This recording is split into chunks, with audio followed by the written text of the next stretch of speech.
Project 2010 vous permet de corriger automatiquement les différentes erreurs de surutilisation d'une ressource. Si par exemple vous attribuez donc une même ressource à plusieurs tâches et que ces tâches doivent s'effectuer en même temps, vous aurez donc ici différentes erreurs qui apparaîtront dans le logiciel. Afin de corriger rapidement ces erreurs, vous avez donc la possibilité d'utiliser des audits de ressources. Donc, pour utiliser un audit de ressources, vous cliquez en haut sur l'onglet ressources et vous allez maintenant vous rendre dans la partie de droite. Vous allez dans un premier temps choisir donc le type d'audit que vous souhaitez utiliser. Vous pouvez soit auditer une sélection de tâches en sélectionnant ici donc plusieurs tâches ou ressources. Vous pouvez également choisir d'auditer une seule ressource en cliquant sur ce bouton-là ou auditer toutes les ressources de votre document en cliquant ici sur le bouton auditer tout. Donc par exemple, je souhaite ici auditer qu'une seule ressource. Je clique donc ici sur auditer la ressource. Je vais maintenant choisir donc dans cette fenêtre la ressource à auditer. Par exemple, ici, je souhaite auditer donc Franck Dupont. Je clique ici sur la ressource, puis je clique sur le bouton auditer et automatiquement les différentes erreurs liées à cette ressource seront supprimées. C'est-à-dire que ici, Project 2010 a automatiquement déplacé différentes tâches afin de mieux coordonner donc, le bon fonctionnement de mon projet. Donc, si vous souhaitez maintenant corriger toutes les erreurs de surutilisation de vos ressources, vous cliquez ici sur auditer tout et automatiquement toutes les erreurs vont disparaître. Sachez également que Project 2009 peut supprimer une ressource d'une tâche s'il n'arrive pas à déplacer cette tâche. Vous pouvez voir par exemple ici que Julie Dubois n'apparaît plus dans cette tâche-ci.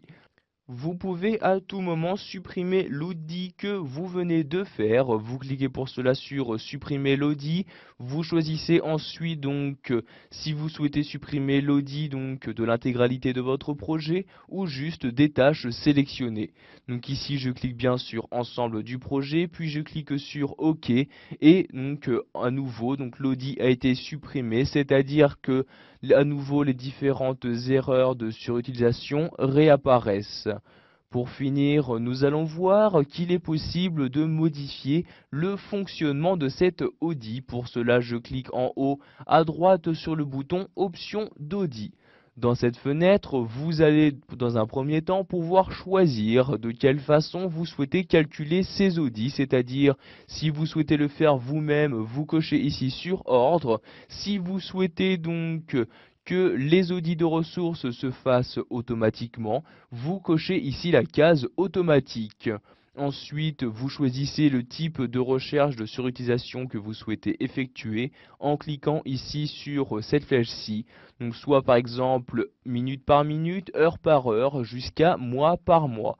Donc par exemple ici je clique sur heure par heure comme ceci. Ensuite, je choisis donc la plage d'audit que je souhaite attribuer donc pour ce projet-ci. Donc soit auditer donc l'intégralité de mon projet ou auditer donc d'une telle date à une autre en cochant ici cette case-ci et en choisissant les dates donc à l'aide ici de ces deux champs-ci. Donc par exemple si je souhaite n'auditer que jusqu'au 15 août, je clique ici sur la flèche et je sélectionne ici dans le calendrier le 15 août comme ceci. Vous pouvez maintenant choisir donc comment résoudre les problèmes de surutilisation donc lorsqu'ils ont été détectés. Vous avez ici donc la possibilité de désactiver ou à l'inverse d'activer la résolution de certains problèmes. Donc par exemple, si vous souhaitez autoriser l'audit à fractionner le travail restant, vous cochez bien cette case-là. Donc vous faites de même ici pour ces différentes fonctionnalités.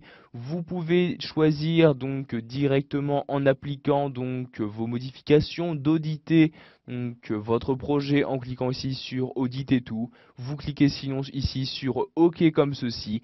Donc ici j'ai choisi le mode d'audit automatique, c'est-à-dire qu'automatiquement les différentes erreurs de surutilisation ont bien donc été supprimées.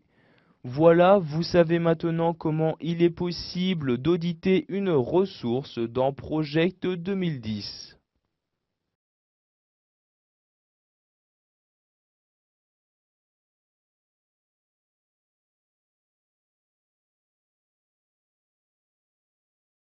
Nous allons voir dans cette vidéo formation qu'il est possible de créer des listes déroulantes. Celles-ci vont vous permettre par la suite d'insérer différentes données beaucoup plus rapidement dans les différentes tâches que vous souhaitez. Donc pour créer une liste déroulante, nous allons tout simplement utiliser les champs personnalisés. Donc pour utiliser ces champs personnalisés, je me rends en haut et je clique tout d'abord sur l'onglet Projet. Une fois donc cet onglet ouvert, je vais ensuite cliquer juste en dessous ici sur Champs personnalisés comme ceci. Vous allez choisir dans un premier temps quel type de champ vous souhaitez créer, donc soit pour les tâches, soit pour les ressources. Donc ici je coche la case tâches comme ceci. Vous allez ensuite choisir le type de données que vous souhaitez insérer, donc soit une donnée avec des lettres, une donnée chiffrée, etc. Donc pour choisir le type de données, vous cliquez ici sur la flèche et vous choisissez donc le type dans le menu qui vient d'apparaître. Donc comme vous pouvez le voir, vous avez le choix entre des coûts, des dates, durée, des indicateurs, du texte, etc. Donc par exemple, ici je vais sélectionner du texte, je clique donc sur texte comme ceci.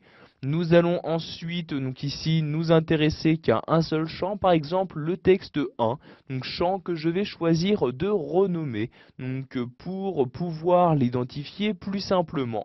Je clique donc ici sur renommer et donc dans le champ qui vient d'apparaître dans cette nouvelle fenêtre, je vais choisir le nouveau nom à attribuer au champ. Je vais par exemple ici créer une liste déroulante qui va me permettre de saisir les différents départements d'une entreprise. Donc je peux par exemple ici écrire département, donc j'écris donc département comme ceci, je clique ensuite sur OK et vous avez donc ici le nouveau nom donc du champ personnalisé qui apparaît. Donc vous voyez ici département. Vous pouvez voir également qu'il y a toujours ici texte 1 qui apparaît donc entre parenthèses. Donc ensuite, pour créer une liste déroulante, vous allez cocher ici cette case-ci et cliquer sur choix comme ceci. Vous allez maintenant saisir dans cette partie-ci les différentes informations que vous souhaitez insérer dans votre liste déroulante. Donc, par exemple, ici, je vais insérer donc différents services d'une entreprise. Donc, par exemple, il y a le service direction. Ensuite, j'appuie sur la touche entrée de mon clavier et je choisis ici la seconde donnée à insérer. Donc, par exemple, ici, je vais insérer le service marketing. J'appuie sur la touche entrée de mon clavier et je vais insérer une dernière donnée. Par exemple, ici, le service production. J'appuie encore une fois sur la touche entrée de mon clavier pour l'insérer. Vous avez la possibilité donc de gérer leur ordre d'apparition à l'aide des flèches apparaissant ici à droite. Donc la flèche haut pour monter donc d'un cran donc une donnée et à l'inverse la flèche ici allant vers le bas pour baisser d'un cran une donnée. Donc ensuite vous pouvez choisir quelle valeur vous souhaitez utiliser par défaut. Vous n'avez juste qu'à sélectionner la valeur à utiliser par défaut. Par exemple ici marketing, je clique sur marketing et je n'ai juste ici qu'à cocher cette case-ci donc pour définir cette valeur par défaut. Donc ici je vais décocher cette case-ci et je clique ensuite donc sur fermer comme ceci. Ensuite je clique sur OK et maintenant ma liste déroulante a été créée. Pour pouvoir l'utiliser, nous allons devoir créer une nouvelle colonne. Donc par exemple, cette colonne, je vais l'insérer ici avant celle-ci. Je fais donc un clic droit dessus et je clique ici sur insérer une colonne. Je vais maintenant choisir la colonne à insérer. Donc ici, cette colonne porte le nom du champ personnalisé que vous avez créé. Donc ici, il s'agit du nom département. Donc je descends donc ici vers les dés et nous allons voir apparaître donc département. Donc vous voyez ici la colonne département avec toujours texte 1 entre parenthèses. Je clique donc dessus pour l'insérer et maintenant nous allons pouvoir utiliser notre liste déroulante. Par exemple, je souhaite insérer donc le service concerné donc par cette tâche. Je clique donc tout d'abord sur la cellule pour la sélectionner. Vous avez alors cette flèche-ci qui apparaît. Vous cliquez dessus et vous allez voir apparaître les différentes données que vous avez choisi d'insérer dans votre liste. Vous choisissez ensuite la donnée à insérer, donc par exemple ici direction, je clique dessus et automatiquement celle-ci a été insérée. Vous pouvez faire de même pour toutes les cellules de cette colonne. Par exemple celle-ci, je la sélectionne, je clique ensuite sur la flèche et je clique ensuite ici par exemple sur production pour insérer donc ce mot-ci. Vous pouvez à tout moment modifier cette liste, il vous suffit juste de retourner dans l'onglet projet ici sur le bouton champ personnalisé. Vous sélectionnez bien ici le champ en question, vous cliquez ensuite sur choix et vous allez pouvoir remodifier les données qui doivent apparaître dans votre liste. Donc par exemple ici je vais insérer une dernière donnée, je sélectionne donc ici la dernière ligne et par exemple je vais ici écrire donc ressources humaines comme ceci. Donc vous voyez ici j'écris donc ressources humaines et j'appuie donc sur la touche entrée donc de mon clavier pour l'insérer. Je vais par exemple ici donc utiliser donc cette dernière donnée comme valeur par défaut. Donc pour cela je coche ici cette case là, je sélectionne la donnée et je clique ici sur le bouton définir par défaut pour définir cette donnée par défaut et vous avez maintenant celle-ci qui apparaît en bleu pour vous préciser donc que cette donnée apparaît bien donc par défaut dans la colonne du champ personnalisé correspondant. Vous cliquez ensuite sur fermer puis sur le bouton OK pour valider vos changements et vous avez donc ici les différents changements qui ont été apportés. Si je clique par exemple ici puis sur la flèche, j'ai bien donc le dernier département qui a été inséré, donc le département ressources humaines. Je clique dessus tout simplement pour l'insérer. Voilà, vous savez maintenant comment il est possible de faciliter la saisie d'une donnée dans Project 2010.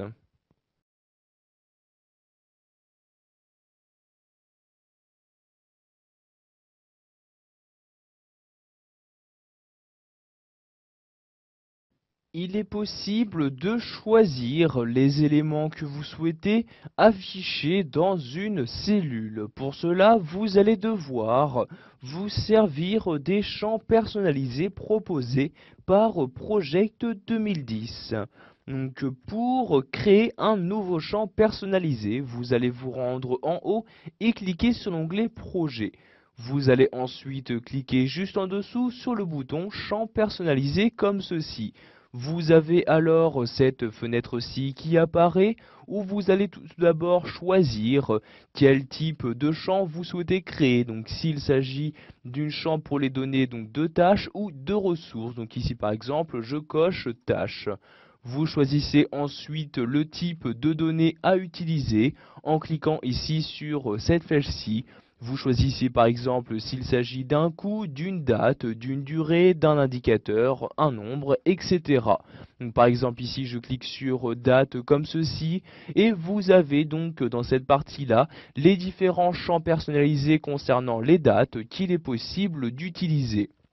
Je vais par exemple ici utiliser le premier. Je clique donc bien dessus pour le sélectionner. Ensuite, je peux cliquer sur ici le bouton renommer pour le renommer. Donc par exemple, ici je vais le renommer en le nommant ma date comme ceci. Je clique ensuite sur OK et voyez donc le champ personnalisé a bien été renommé. Je vais maintenant choisir ce que je souhaite afficher comme élément. Donc si par exemple je souhaite créer une liste déroulante, je coche ici cette case là. Si je souhaite créer une formule à afficher dans ce champ personnalisé, je coche ici cette case-ci. Donc, par exemple, pour créer une formule, je coche ici la case, je clique ensuite sur OK dans cette fenêtre, puis je clique ici sur formule et je vais maintenant pouvoir saisir ma formule à l'aide de ce nouveau champ.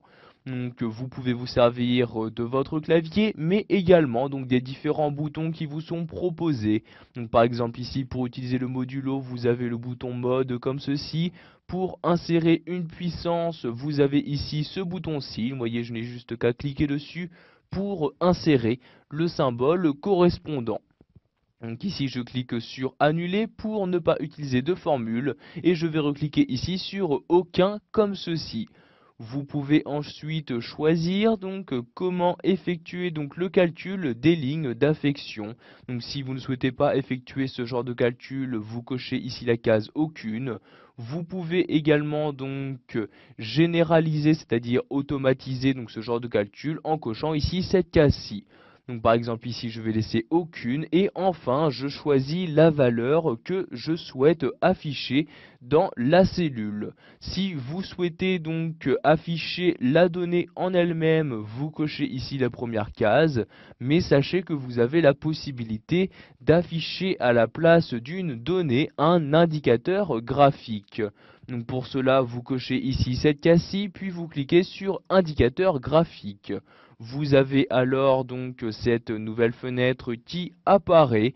Vous allez dans un premier temps choisir comment appliquer les différents critères des indicateurs, soit pour les lignes non récapitulatives ou pour les lignes récapitulatives de projet. Donc ici je coche par exemple la première case, ensuite j'effectue le test, suivant quelle valeur je souhaite afficher une certaine image. Donc par exemple ici j'effectue un premier test en cliquant dans ce champ-ci et en cliquant ici sur la flèche qui apparaît. Donc par exemple ici je vais mettre inférieur à, je clique donc ici sur inférieur à comme ceci, ensuite j'insère la valeur, donc ici il s'agit d'une date, je vais donc insérer dans ce champ-ci une date, donc par exemple pour une date inférieure au 2 août 2010, donc je mets ici le 2, le slash pour mettre le mois, donc maintenant 08, à nouveau le slash, et je mets ici 2010 comme ceci. Et pour finir, je vais choisir l'indicateur graphique que je souhaite afficher, donc si le test s'avère vrai. Je clique donc dans le champ, puis sur la flèche, et donc dans ce menu, je vais choisir l'indicateur graphique à utiliser. Donc vous pouvez naviguer entre ceux-ci en cliquant ici sur l'ascenseur et en maintenant le clic de votre souris, vous descendez. Donc par exemple ici je vais descendre tout en bas et choisir d'afficher cet indicateur graphique-ci. Donc vous voyez, je clique donc dessus pour l'utiliser. Je vais maintenant effectuer un deuxième test. Je clique donc ici dans ce champ, je clique ici sur la flèche. Cette fois-ci je vais sélectionner supérieur ou égal à et je vais remettre la même date, donc le 2 août 2010. Donc ici je mets le 2 août de cette manière, avec ce format de date comme ceci. Je clique ensuite sur la cellule puis sur la flèche et je resélectionne à nouveau un indicateur graphique pour ce nouveau test. Donc ici je redescends et je vais ici cliquer sur ce nouvel indicateur graphique, donc je clique dessus. Ensuite, je clique sur OK pour valider mes changements, puis sur OK pour créer mon champ personnalisé. Donc maintenant, pour l'utiliser, je vais devoir créer une nouvelle colonne que je vais par exemple insérer donc avant la colonne des prédécesseurs. Je fais donc un clic droit dessus, puis je clique dans le menu sur insérer une colonne. Maintenant, dans le menu qui apparaît, je vais choisir donc le champ personnalisé que je souhaite utiliser. Donc ici, j'ai nommé le champ personnalisé ma date. Je descends donc ici dans cette partie-là. Vous voyez, il s'agit de celui-ci. Je clique donc dessus pour l'insérer et vous avez automatiquement donc les différents indicateurs graphiques qui apparaissent suivant les dates que vous avez insérées donc pour vos tâches. Vous pouvez donc voir que cela vous permet de savoir très rapidement, par exemple ici comme c'est le cas, si une tâche est en retard ou non donc dans son exécution. Voilà, vous savez maintenant comment utiliser les champs personnalisés disponibles dans Project 2010.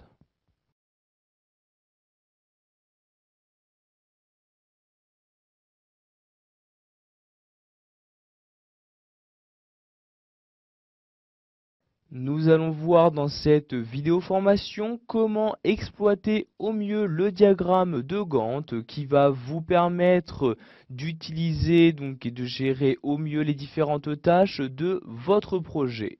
Donc le diagramme de Gantt, il s'agit donc du diagramme qui apparaît sur la droite de votre projet dans l'affichage par défaut.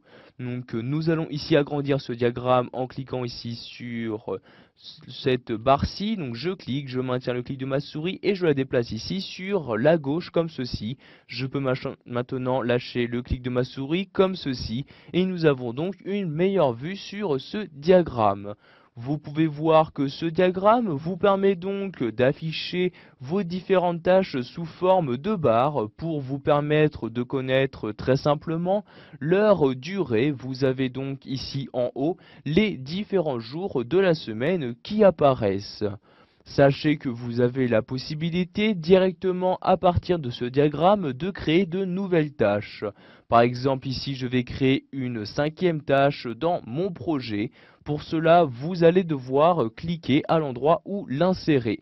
Par exemple, je vais l'insérer à la fin ici de la 4e tâche, je clique et en maintenant le clic de ma souris, je la déplace donc ici vers la droite et je vais maintenant choisir la longueur de la tâche.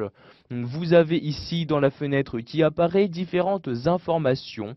Donc, vous voyez par exemple ici suivant l'endroit où je choisis donc d'insérer donc ma tâche, la durée se modifie ainsi que la date de fin. Donc, par exemple ici je vais choisir une longueur de tâche comme ceci, je lâche donc le clic de ma souris et j'ai ici un message qui apparaît. On me demande dans cette fenêtre si je souhaite lier avec donc la tâche se trouvant juste au-dessus, la nouvelle tâche que je viens de créer. Donc, par exemple ici je souhaite lier les deux tâches, je coche donc ici bien la première case et je clique ici sur OK comme ceci. Vous pouvez voir alors que la nouvelle tâche apparaît bien et que celle-ci est bien liée donc à la précédente. Il ne me reste maintenant plus qu'à saisir le nom de la tâche dans cette partie-là. Je vais par exemple la nommer ici relecture. Donc pardon, ici j'écris donc relecture du contenu comme ceci. J'appuie ensuite sur la touche entrée de mon clavier et nous avons créé grâce au diagramme de Gantt la tâche que nous souhaitions. Sachez que vous pouvez encore une fois directement à partir de ce diagramme modifier la tâche, par exemple changer la date de début de celle-ci ou encore changer sa durée. Donc pour cela, par exemple, si je souhaite modifier sa date de début, je vais cliquer ici dessus et déplacer mon curseur donc ici vers la droite. Par exemple, ici je lâche le clic de ma souris et nous avons ici modifié l'état d'avancement. Pour la déplacer, je clique à l'intérieur. En maintenant le clic de ma souris, je la déplace comme ceci. Je lâche ensuite le clic de ma souris. Et nous avons ici donc fractionné la tâche pour bien la différencier entre donc la partie de la tâche qui a été actuellement faite et la partie qu'il reste à faire. Pour finir, nous allons voir comment modifier l'affichage que vous avez de votre diagramme. En effet, il est possible que vous ayez besoin de zoomer ou à l'inverse de dézoomer sur ce diagramme. Vous pouvez par exemple ici utiliser ce niveau de zoom, vous cliquez sur le plus pour zoomer ou sur le moins ici pour dézoomer. Vous avez également la possibilité de gérer l'échelle du temps en vous rendant en haut et en cliquant sur l'onglet affichage. Vous allez ensuite cliquer ici sur cette flèche-ci et vous allez choisir l'échelle de temps que vous souhaitez avoir. Si par exemple vous souhaitez afficher la semaine entière dans le diagramme de Gantt, vous cliquez ici sur semaine comme ceci et vous avez maintenant un affichage par semaine. Pour remodifier cette échelle, vous recliquez ici sur la même flèche et vous la remodifiez. Par exemple, si vous souhaitez afficher l'année, je clique donc sur année comme ceci et vous avez donc ici les différentes années qui apparaissent. Pour afficher maintenant l'intégralité de votre projet, vous allez cliquer ici sur ce bouton-ci. Vous voyez zoom sur tout le projet. Je clique dessus et automatiquement, le zoom le mieux adapté à mon projet va donc être utilisé par le logiciel. Voilà, vous savez maintenant comment il est possible d'exploiter au mieux le diagramme de Gantt. Vous savez donc maintenant créer une tâche à partir de celui-ci ou encore modifier l'affichage du temps dans ce diagramme.